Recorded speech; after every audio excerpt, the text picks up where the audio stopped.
when it comes to these extremists out there, you better watch how you talk when you talk about me. Wait for it. Here it comes.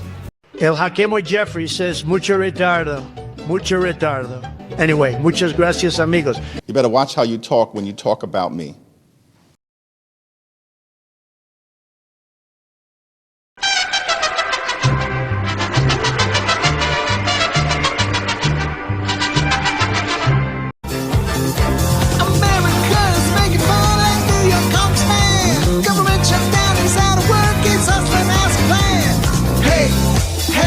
Brother needs to get paid. He's now a taco man. If you're hungry, go see the taco man. Hakeem's the taco man. You can find him if you see the taco man.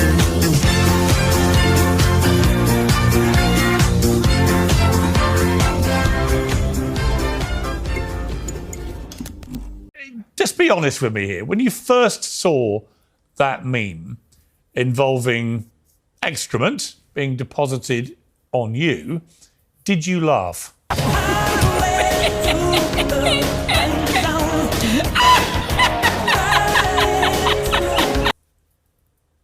No, I don't think the president behaving in this way is funny. I think we have to hold our leaders to a higher standard.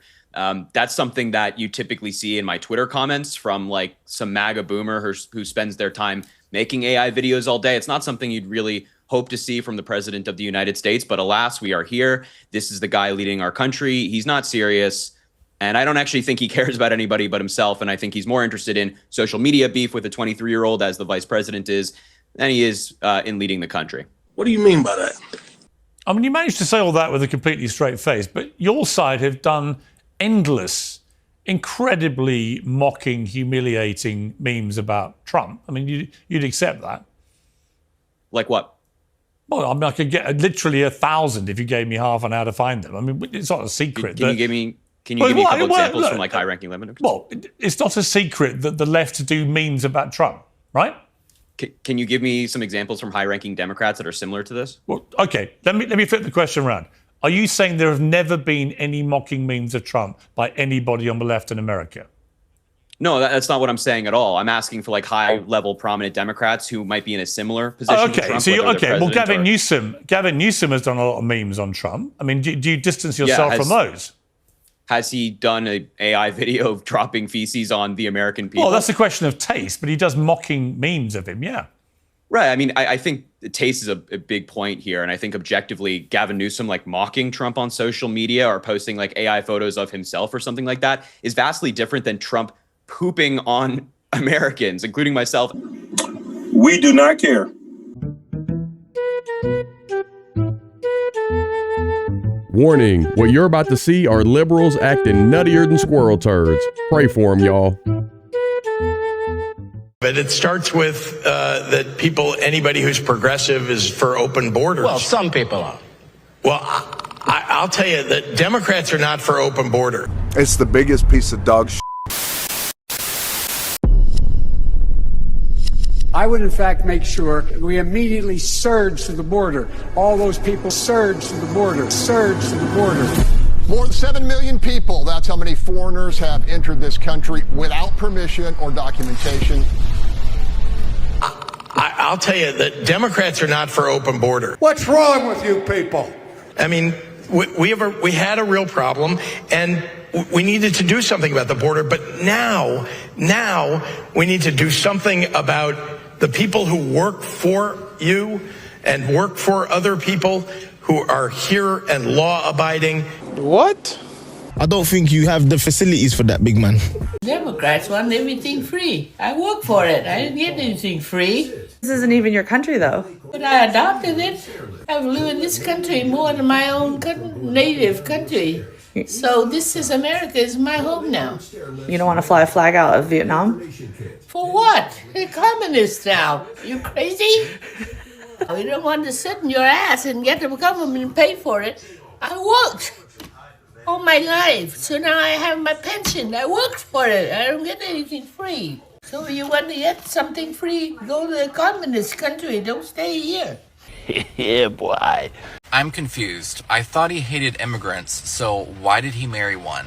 And why did he pick a running mate who also married one, who is also non-white?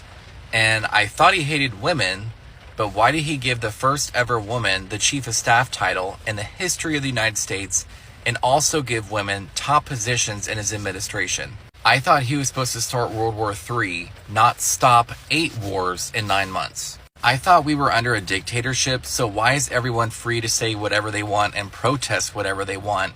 Meanwhile, the people that they voted for, the last administration, were censoring people, calling social media companies to censor people who they didn't agree with. How is democracy at risk when the president was voted democratically and won fairly, the electoral vote, the popular vote, and won all the swing states? Are you questioning the election results? Are you a conspiracy theorist now? You were saying to free Palestine every day the past 2 years, and now that it has been freed, you're now waving around the American flag, but I thought that was right-wing extremism. You're suddenly for the First Amendment, but you publicly celebrated someone getting assassinated for their right to the First Amendment. Ladies and gentlemen, we got them. Human rights, what do you think about them? We're in favor of them. For everybody? Yes. How about the unborn? Do you support human rights? Yes, of course. For everybody? Yes, of course. Even people in the womb?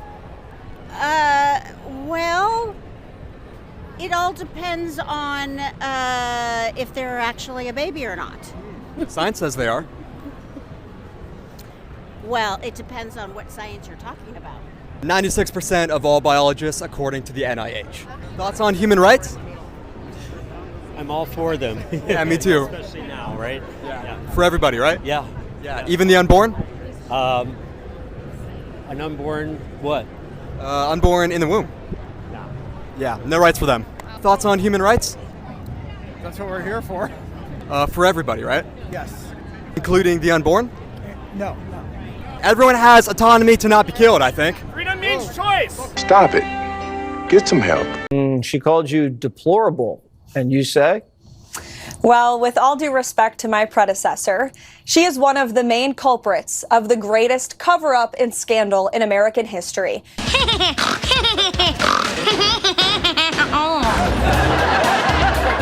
She took the podium every day and lied to the press about the incompetence of her boss. And on this book tour, she continues to lie. She said this past week that Joe Biden would still be up for the job if he had, God forbid, been reelected in November. She actually said this week as well on a podcast that Joe Biden did more press engagements than President Trump currently does now. Any person across the aisle can tell you that is a bald-faced lie. And I will just add, when you talk to the real journalists, not the ones who are actually activists that pose as journalists, but the people who actually care about truth, and there are some of those left in the White House press corps, I work with them every day, they will tell you the Trump White House is the most accessible and transparent White House ever. Not only does the president take questions from the press on a near daily basis, multiple times per day, as he did today, but we also provide truthful and accurate information about what this administration is doing and accomplishing. And it's a stark contrast to what they had over the past 4 years, where they were gaslit, where they were told Joe Biden was mentally stable and up for the job. That was a lie. Where they were told the administration was doing everything it could to secure the border. Also a lie. I'm very proud to work for the greatest president in history. I know Karine unfortunately worked for the most incompetent president in history, so I guess she has a reason to be bitter, but being bitter will not sell you books, Jesse. This great country of ours is moving very rapidly in the direction of oligarchy. The United States of America today is increasingly becoming an oligarchy. More and more moving toward an oligarchy. We are moving in the direction of oligarchy. We will move even more rapidly in the direction of an oligarchy. This great country is evolving into an oligarchic society.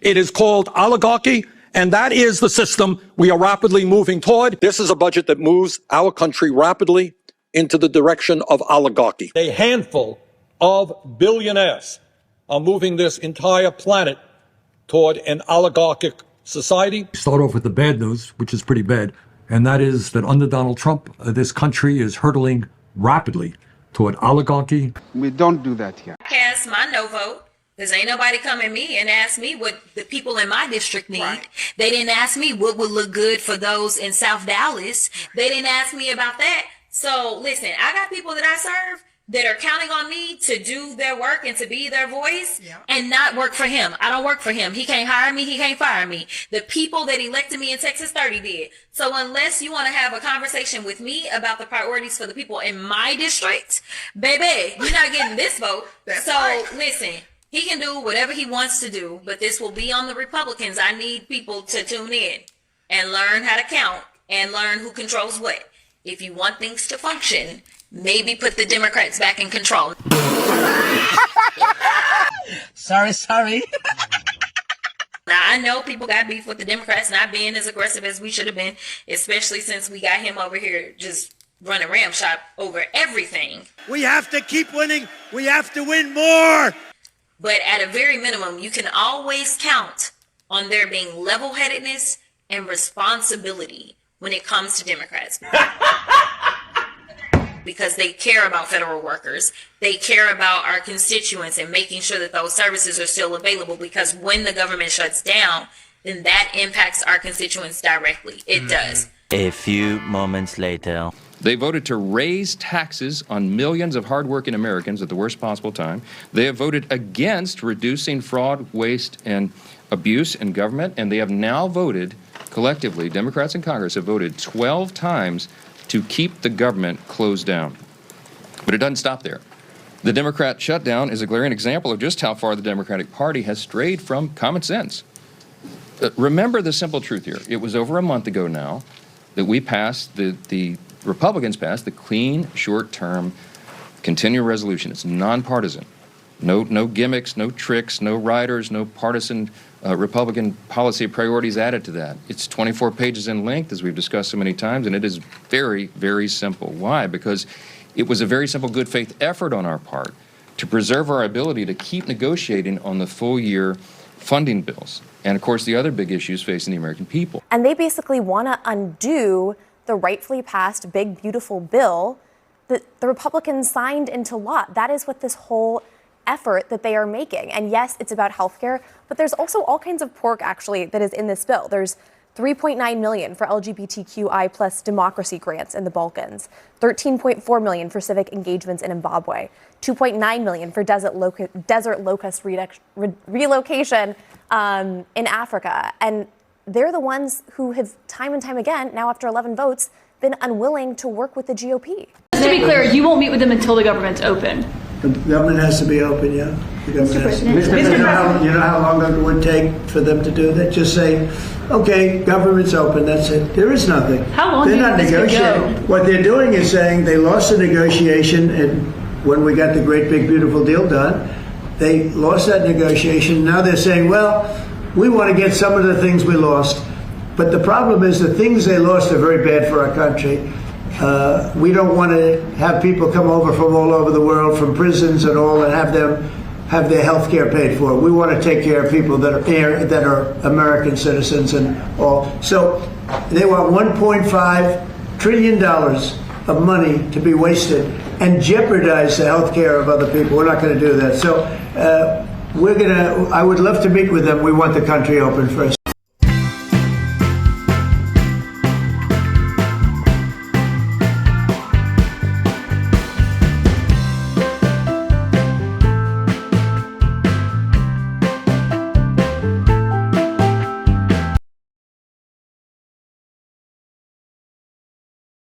Don't forget to hit that like button, subscribe if you haven't already, ring that notification bell so you know every time I post a new video. If you like what I'm doing over here, you want to show a little extra love and support, be sure to check out our website, crownandthread.com. That's where you can grab all the awesome clothes you see me wearing in all of my videos. Like this one, it says, he conquered as the lamb, returns as the lion. You know, the Lion of Judah, that would be King Jesus. And these are all handmade by my beautiful wife. We got tons of different designs to choose from, Christian, conservative, sizes ranging from itty bitty extra small to big and hefty 5X for my folks that like to eat. Bunch of different colors. It's all gooder than chicken to me. Of course, I'm biased though, but I'm sure we've got something that you look great rocking or that'll make an awesome gift for someone you love. We also sell some pretty sweet woodworking pieces made by my father-in-law, crosses, hearts, charcuterie boards. Definitely go check those out as well. If you'd like to support in other ways, you can buy me a coffee, hit that thanks button. You can become a member of the Gibson family right here on YouTube. All those links are down below in the description section. Listen, by no means do you have to do any of that stuff. Just showing up and watching my freckle face for a few minutes, that means the world to me, seriously. And I love y'all. I truly can't thank you enough for rocking with me throughout the years. Whether you've been here since I started back in 2017 when I was doing music reactions, or you're a recent subscriber, by the grace of God through my Lord and Savior Jesus Christ, and with y'all's support, my life couldn't be any better. Seriously. So thank you. And until next time, I'll be praying for you. Godspeed. I'm gone.